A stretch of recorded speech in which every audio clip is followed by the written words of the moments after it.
বলছে আমি নাকি মাদকের সাথে জড়িত, আমি নাকি বিভিন্ন অপকর্মের সাথে জড়িত। ওই ইমু লোকটা কিন্তু পরিবর্তন এখনো হয় নাই। ও ওইভাবে শাড়ি চুরি গহনা করে ভিডিও করছে, একটা ছেলের সাথে সমকামিতা প্রমোট করছে। সিরাজগঞ্জ উল্লাপাড়া থেকে বিভিন্ন ফেক আইডি খুলে মুক্তাগাছা হেল্পলাইন গুলাকে ওনারা করতেছে, বিভিন্ন ধরনের পোস্ট করাইতেছে, বলতেছে। আর মুক্তাগাছার মানুষগুলো সব যাচাই বাছাই না করে এগুলা অ্যাপ্রুভ করতেছে। কিন্তু ভাই আমি মুক্তাগাছার সন্তান, আমি এখনো মুক্তাগাছাতে আছি, আমি বর্তমানে মুক্তাগাছাতে অবস্থান করতেছি, আমি কোথাও যাই নাই। ও আমার ইউটিউব চ্যানেল, তারপর বড় টিকটক আইডি 4 মিলিয়নের টিকটক আইডি এবং 3 মিলিয়নের ইউটিউব চ্যানেল সবকিছু নিয়ে গেছে, ওর জিমেলেই নিয়ে গেছে সবকিছু। তারপর আমি কালকে ব্যাটালিয়ন ক্যাম্পে গেছিলাম সাইবার ক্রাইমের মামলা করার জন্য, ওদেরকে বলে আসছি এবং আমি থানাতে একটি জিটিও করে আসছি।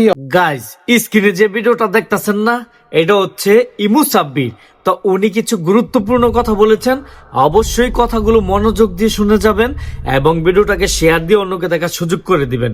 আগে ওনার গুরুত্বপূর্ণ কথাগুলো শোনেন। গাইজ, আরেকটা কথা অবশ্যই মনে রাখবেন, আপনার মূল্যবান মতামত এই ভিডিওর কমেন্ট বক্সে জানিয়ে যাবেন। আগে ইমু সাব্বিরের কথাগুলো শোনেন, খুবই গুরুত্বপূর্ণ কথা, আগে শোনেন। আসসালামু আলাইকুম। আমি মুক্তাগাছার মানুষের দৃষ্টি আকর্ষণ করছি এবং পুরো বাংলাদেশের মানুষের দৃষ্টি আকর্ষণ করছি যে বিগত 6 বছর যাবত আমি আর ইমু অনেক কন্টেন্ট করেছি। আমাদের সবাইকে চেন আমরা ইমু সাব্বির। আর তো ইমু কিন্তু বর্তমানে মুক্তাগাছা ত্যাগ করেছে। আমাদের যে মুক্তাগাছা যে হালিম হুজুর ছিল, সেই হুজুর আমাদের মুসলাখানি ছিল যে আমরা ভালো হয়ে যাবো সবাই। তো আমাদের টিপ পাম্বারের সবাই ভালো হয়ে গেছে, কেউ এখন আগের মতো মেয়ের সাথে কন্টেন্ট করে না। তো কিন্তু ইমু কিন্তু নিজের মুসলেখা দেওয়ার পর ইমু কিন্তু ভালো হয় নাই। ইমু কিন্তু আমাদের ছেড়ে সিরাজগঞ্জ চলে গেছিল।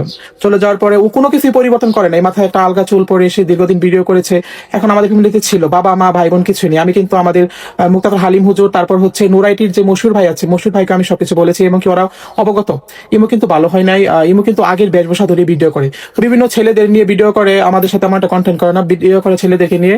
এবং কি এগুলা হচ্ছে ভিডিও রোমান্টিক বা বিভিন্ন সমকামিতা প্রমোটের পর্যায়ে পড়ে। তো এই ভিডিওগুলো আমরা অনেক বাধা দিচ্ছি এবং আমি হালিম হুজুরকেও জানাইছি বিষয়গুলা, মশুর ভাইকেও বারবার বলছি, ওনারাও সবাই দেখাই। ইমু কিন্তু আগের ক্যাটাগরিতে ভিডিও করে। তো এখন হচ্ছে কি মুক্তাগাছা হেল্পলাইন গুলাতে বিভিন্ন ধরনের আমাদের যে টিম মেম্বার ছিল তাদের কিছু কিছু নর্মাল কিছু পিক অনেক আগের এই পিক গুলা দিছে এবং আমার নামে বিভিন্ন ধরনের কথা বলতেছে। ভাই সবাই জানে যে আমি কিন্তু এখন মেয়ে সাজি না। ও কিন্তু এখন আমাদের এখানে চলে গেছে। ওই একটা ছেলে নাম হচ্ছে ইফাত, বাবার নাম মনে হয় সম্ভবত রফিকুল, সিলেট হবিগঞ্জ বাসা, এখন বর্তমানে সিরাজগঞ্জ উল্লাপাড়াতে অবস্থান করতেছে। সিরাজগঞ্জ উল্লাপাড়া থেকে বিভিন্ন ফেক আইডি খুলে মুক্তাগাছা হেল্পলাইন গুলাকে ওনারা করতেছে, বিভিন্ন ধরনের পোস্ট করাইতেছে, বলতেছে। আর মুক্তাগাছার মানুষগুলো সব যাচাই বাছাই না করে এগুলা অ্যাপ্রুভ করতেছে। কিন্তু ভাই আমি মুক্তাগাছার সন্তান, আমি এখনো মুক্তাগাছাতে আছি, আমি বর্তমানে মুক্তাগাছাতে অবস্থান করতেছি, আমি কোথাও যাই নাই। ও আমার ইউটিউব চ্যানেল, তারপর বড় টিকটক আইডি 4 মিলিয়নের টিকটক আইডি এবং 3 মিলিয়নের ইউটিউব চ্যানেল সবকিছু নিয়ে গেছে, ওর জিমেলেই নিয়ে গেছে সবকিছু। তারপর আমি কালকে ব্যাটালিয়ন ক্যাম্পে গেছিলাম সাইবার ক্রাইমের মামলা করার জন্য, ওদেরকে বলে আসছি এবং আমি থানাতে একটি জিটিও করে আসছি ওদের নামে। তো ইমুর বাবা মা ভাই বোন কিছুই নাই, ওদের অজ্ঞাতনামা সবকিছু নামের উপরে জিটি করে দিয়ে আসছি। তো মুক্তাগাছা হেল্পলাইনের উদ্দেশ্যে বলছি, তো ভাইয়ারা আপনারা অযথা উল্টাপাল্টা কিছু অ্যাপ্রুভ করেন না, কারণ এগুলো কোনো ডকুমেন্ট নেই। সবাই জানে যে আমরা মুসলেখা দিচ্ছি, সবাই জানে মুক্তাগাছা মুসলেখা দেওয়ার পরে আমি কিন্তু কোনো কন্টেন্ট মেসেজ করি না। ইমুকে কখনোই কেউ বাধ্য করেনি। ইমু নিজেই আসা বলছে যে আমার কন্টেন্ট এগুলোর দিক করতে আমার খাইতে হবে, আমার চলতে হবে, আর নাহলে ভিডিও না করলে খাবো কিভাবে, কি করবো আমি। ও কিন্তু বলছে, ও কিন্তু এখনো ভালো হয় নাই। তো মুক্তাগাছা হেল্পলাইন গুলার কথা বলতেছে, আমি অযথা কোনো কিছু অ্যাপ্রুভ করবেন না, কারণ আমরা কিন্তু চলাফেরা সবসময় মুক্তাগাছাতে আছি। ও কিন্তু মুক্তাগাছা নাই, ও মুক্তাগাছার বাইরে গিয়ে বিভিন্ন ধরনের আমাদের নামে উল্টাপাল্টা কথা ছড়াচ্ছে। এগুলো কিন্তু অবশ্যই কোনো ডকুমেন্ট নাই, কোনো প্রমাণ নাই। আমি থানাতে বলে আসছি, ডিএসবি রুবেল ভাইয়ের কাছে বলে আসছি, তারপর হচ্ছে আমি জিটি করাই আসছি এবং সবাই সবটা জানে যে আমার বাসা থেকে চলে গেছে। তো আমাকে নুরাইটির যে মালিক মশুর ভাই বলছে যে বাসায় তুমি আশ্রয় দিও না ওকে, কারণ ও যেহেতু এরকম অকারেন্স করেই যাবে, মুক্তাগাছা মানুষের ভাবমূর্তি নষ্টই করবে, সেহেতু এরকম না। আমার মুসলাখার ভিডিও এখনো চলতেছে, আমি কিন্তু এখনো ওইভাবেই কন্টেন্ট করছি। প্রথমে একা ভিডিও করি আমি, ওর বিষয়ে আর কোনো কিছু বলতে চাচ্ছি না। ও যদি এরকম কিছু করেও থাকে তো আপনারা সতর্ক হবেন। এবং সিরাজগঞ্জ উল্লাপাড়াতে অবস্থান করতেছে, আমাদের নামে আমাদের মুক্তাগাছা নামে বিভিন্ন ধরনের কথা উল্টাপাল্টা বলতেছে আমি নাকি মাদকের সাথে জড়িত, আমি নাকি বিভিন্ন অপকর্মের সাথে জড়িত।